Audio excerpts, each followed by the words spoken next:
Non sông thì dễ đổi phải không? Dạ. Mà bản tính thì khó dời. Nên là đôi khi anh nghĩ là những lần như vậy chắc là em bị hụt hẫng lắm đúng không? Dạ, quá hụt hẫng luôn á.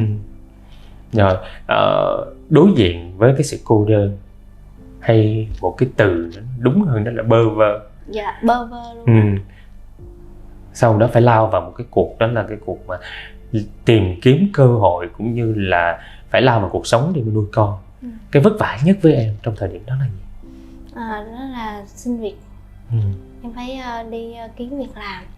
Và em kiếm việc làm rất là nhiều chỗ mà cũng không thể nào mà có việc được.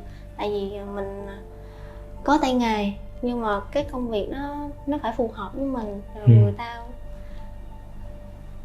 với lại em về lại Sài Gòn á, mình không có đủ phương tiện. Rồi thứ nhất là phương tiện xe để mình đi, thì cũng mình đâu có điều kiện để mà mình đi mấy cái công nghệ hiện tại bây giờ đó.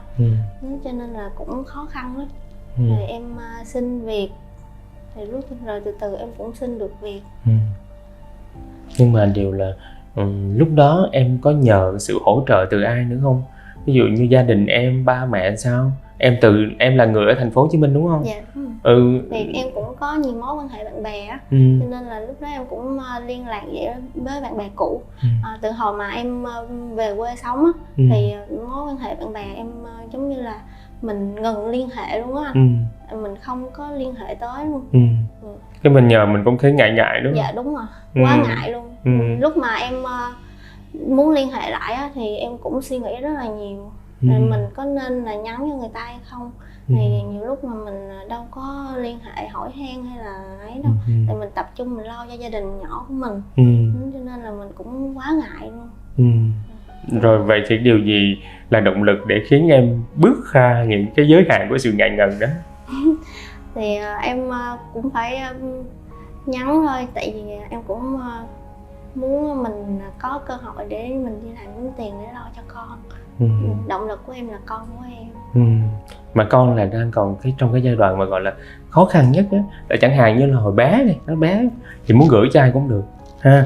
Còn nó lớn hơn xíu nữa là có thể đi học, rồi có thể là con sẽ có được một cái cuộc sống nó cũng, ví dụ như học ở trường bán trú, trường nội trú gì đó.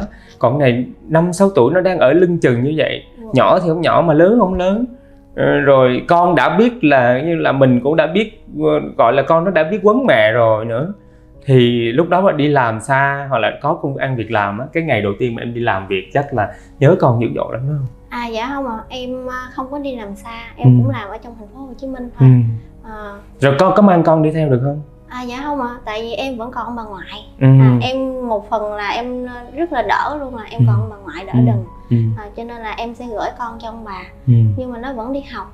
Ví dụ như sáng đi chiều về có ông bà đón, có bà ở nhà nấu cơm cho ăn. Thì em chỉ việc tập trung đi làm, em kiếm tiền lo cho con của em.